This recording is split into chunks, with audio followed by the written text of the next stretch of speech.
everyone. I'm Leanne. And I'm Mike. And this is Unschooled History. This week we are talking about a very serious subject, the Trail of Tears, or as the Cherokee called it, the trail where they cried. I'm going to try to pronounce this. If there's a native speaker of the Cherokee language who sees this and I have it wrong, please tell me. Nu nahi du natlo hi lui. What do you think, honey? Have I got that right? You spent time in Tahlequah. It's a little broken, but I think you got the general concept. Yes, that's right. Michael actually spent time on the reservation down near Tahlequah, Oklahoma. I lived there for a little while. We took this map from the National Park Service. It shows all of the various routes that were taken between 1831 and 1838, the years during which the forced removals were happening. That's not to say that forced removals happened only in these years and only in these places. This just happens to be the focus of this video. So first, of course, just a little background. It's 1830. Americans are starting some more westward expansion and moving further into the south, into areas of Georgia and Mississippi. And that means they need more land, but there's a problem. That land they need, it's already occupied. In this particular case, it's occupied by what are called the 5 civilized tribes. They're represented here by Sequoia, Pushmataha, Selecta, a characteristic Chickasaw head, and Osceola. Their respective tribes are underneath their portraits. The 5 civilized tribes are called that because they were the first 5 tribes that the colonials considered to best embrace European values, including a written alphabet and language, centralized government, market participation, intermarriage with Europeans, written constitutions, and, most important to the colonists, Christianity. They also practiced plantation slavery. So, in fact, several of the wealthier natives, some of the more wealthier members of the 5 civilized tribes did, in fact, have fairly large plantations. Yes. Slavery was a little different for the Cherokee. They didn't just view it quite the way the whites did. They viewed it as a way of expanding the tribe. It wasn't quite a different view of it was a different view of race, but it was still slavery. And in fact, there are still many of those who we view as African American who actually are part Cherokee. Yes. Including someone that most of you probably would recognize, James Earl Jones, the voice of Darth Vader, and also of Mufasa in The Lion King. Yeah. There are quite a few others. I can't think of them all right now, but there are quite a few mixed. The Reverend, I believe, Jesse Jackson is also mixed. Is he? I believe so. I believe that's what we saw yesterday. I don't know. If I'm wrong, Mr. Jackson, I beg your apologies, but I thought I saw in a historical document that you were part Cherokee. I honestly only remember James Earl Jones because he's one of my favorites. And besides, that voice is so soothing. Yes. That voice is so soothing. You can't listen to James Earl Jones's voice narrating something and not be soothed. You just can't. It's a soothing voice. The first tribe to be forcefully removed was the Choctaw. They originally were living in areas of Alabama, Arkansas, Louisiana, and Mississippi when removals began in 1830.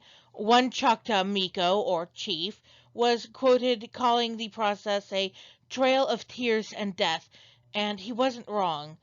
It all started with the Treaty of Dancing Rabbit Creek, which was ratified on February 25th, 1830, a treaty that ceded more than 10 million acres of land to the U.S. government. This was followed by 3 sets of removals between 1831 and 1833. In all, 15,000 members of the Choctaw tribe were moved, along with approximately 1,000 slaves. And part of this migration was done during a terrible blizzard, and another part during a cholera epidemic. 2,500 people died. Those who remained in Mississippi became subject to increasing harassment. Their houses were torn down and burned. Europeans turned cattle into Choctaw fields. The Choctaw remaining in Mississippi were also scourged, fettered, beaten, manacled, and otherwise abused. And to think that's how they were treated under a treaty that specified that they were allowed to become U.S. citizens. It's just one of many, many examples of treaties that were ignored between the U.S. government and the various native tribes. There's a reason they used to say white man speak with forked tongue. And there's also a reason that many Native Americans will not carry a $20 bill. Yes. Not, although they may soon start carrying that because, of course, Jackson is being removed from the $20 bill and replaced with Harriet Tubman, I believe. Yes, Harriet Tubman is replacing Jackson on the $20 bill, and she deserves it. Yeah. She does. I mean, everything she did, she deserves it. But what the Native Americans went through on this Trail of Tears and in other forced removals and all of these violations of treaties, it was just terrible. Yeah.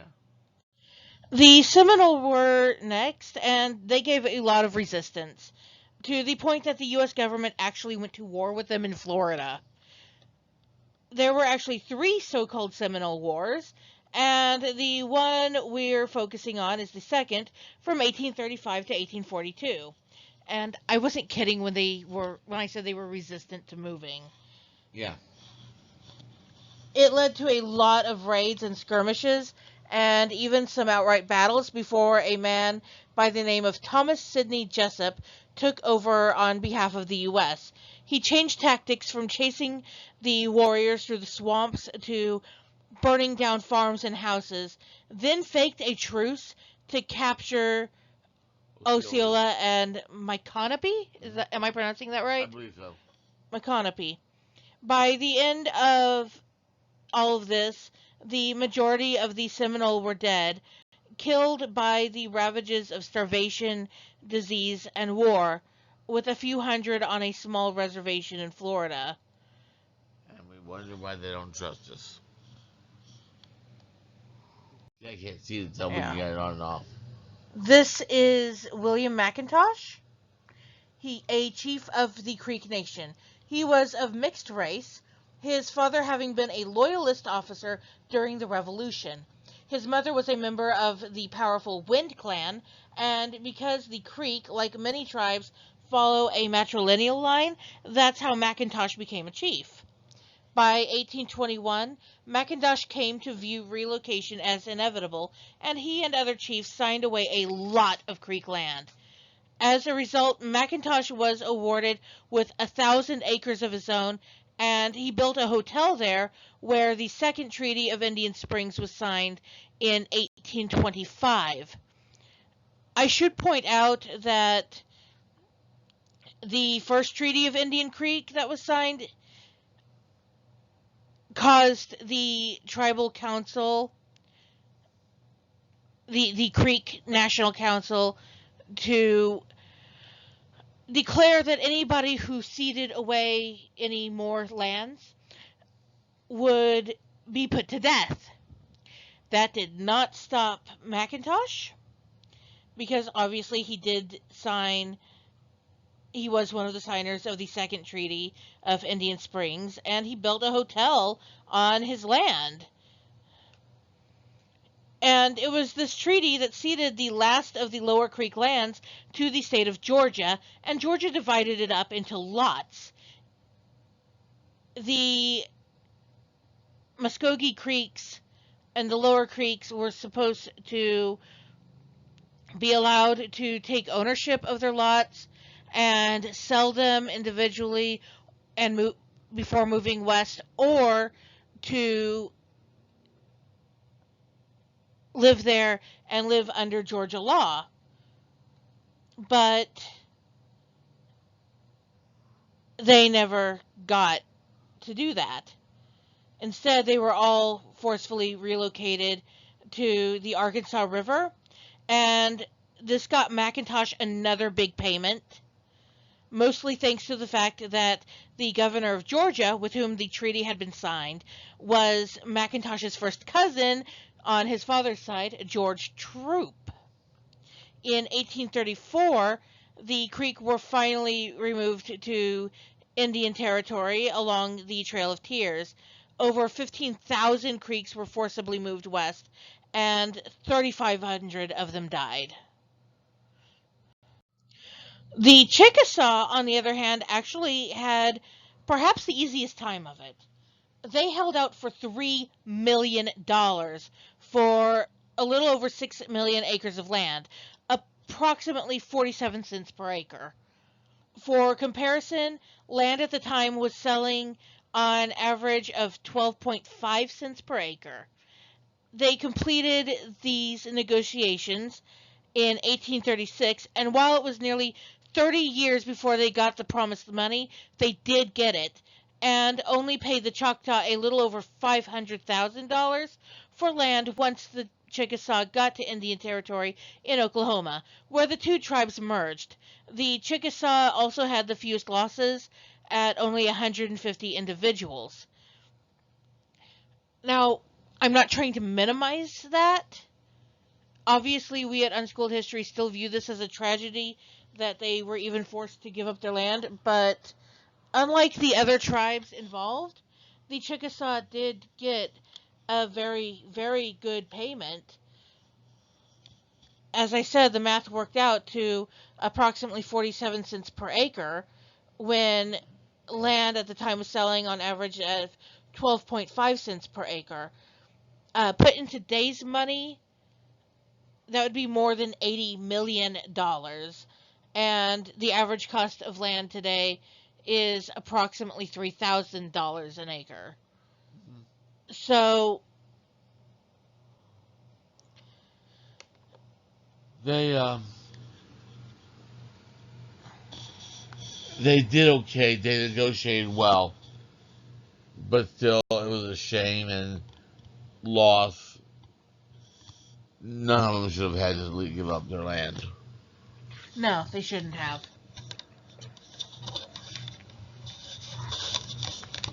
They shouldn't have had to do it at all.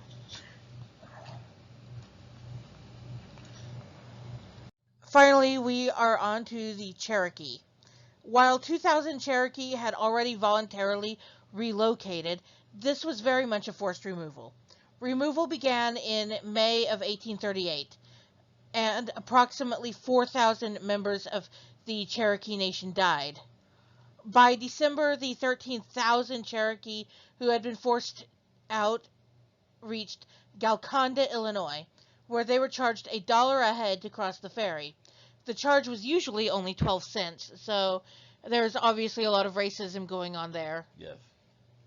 I mean, this guy named Barry, who was running the ferry, was nasty.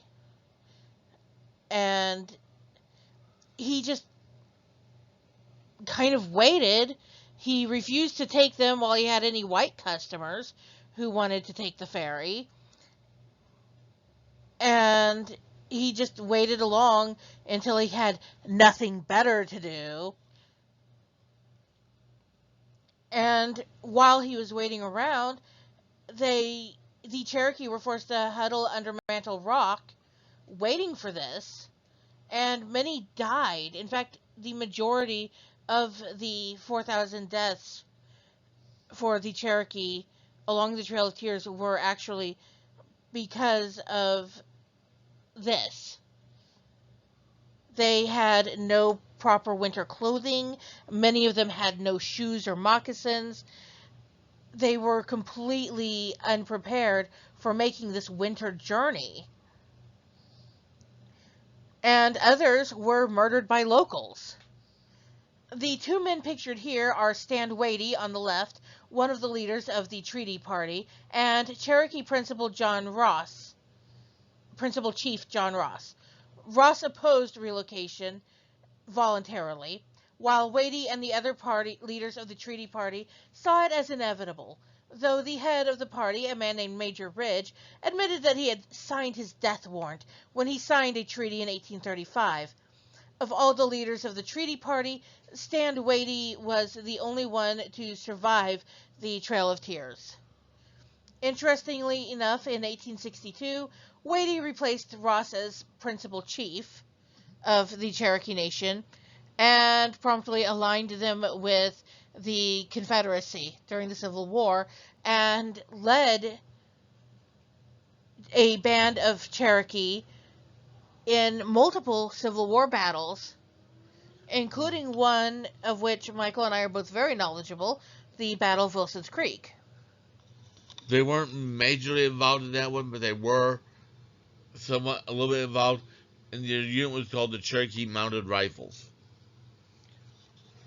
The Cherokee who traveled the Trail of Tears eventually settled in Tahlequah, Oklahoma, and have since rebounded to become the largest tribe today. Approximately 100, though, remained back east, hiding from the government and living off the land in Georgia, as well as 400 in North Carolina who were not subject to removal because they lived on individual privately owned land. These became the Eastern Band Cherokee. Like I said, Michael has actually lived on the reservation in Tahlequah for a while. Honey, what was that like? I enjoyed it. I liked living there. I was actually in a town called Jay, which is just outside Tahlequah. I spent time in Tahlequah. At the time, it was a smaller town than it is now. It had a lot of history, simple lifestyle, poor, Yes. but it's not so poor anymore. There is a lot to see and do in Tahlequah still today. They even have a replica village, don't they? Yes, the ancient village. And he's wanting to take me down to see it. And I'm honestly interested myself. Guys, anytime Michael and I go to any historic sites and we take pictures, we will upload them to the Facebook page. So that's another good reason to follow the Facebook page is to see pictures of these historic sites that we visit. And so if we ever do get to Tahlequah, we will be taking pictures and uploading them. Today, the Trail of Tears is a National Historic Trail. Parts of the trail can be hiked, biked, ridden on horseback, or driven by car. There are even some water routes you can do float trips on, with signs like those displayed here pointing the way. There are also museums along the way to help those traveling the trail to learn even more about the history and about what happened. History can't be changed no matter how painful it is. Like so many Americans, until we took our own DNA tests, there was family legend that there was some Cherokee blood. And while we found that to be false, thanks to DNA testing, we have not lost any of our respect for the culture or any of our love for it No. or any of our love for history. So what we can do, we can't change it, but what we can do and should do is learn from it.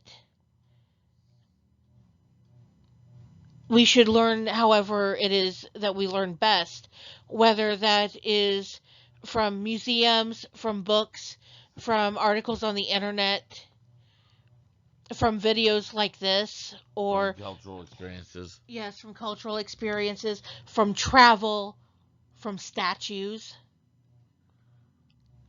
Yes, that's right. We here at Unschooled History do take a stance against the removal of memorial statues of all types. Or visiting graveyards. Yes, visiting graveyards is an excellent way to check out some history. Graveyards should not be defaced. No, graveyards should never be defaced, and we've seen it. We've seen it too many times, and there's so much history there, so much that you can learn just about the history of your own town, just going to a graveyard and seeing how old the oldest stones are and what kind of names were there, and they're good for helping to trace genealogy and everything. So don't erase history. Don't, it doesn't matter how painful it is. Everybody learns differently. Everybody needs different things to learn. Please, please do not try to change it. Do not try to erase it. Learn from it. Learn from it and use what you learned from the past to help make the future better. Thank you for watching, and don't forget to hit the subscribe button if you haven't already, and to follow us on Facebook for daily history facts.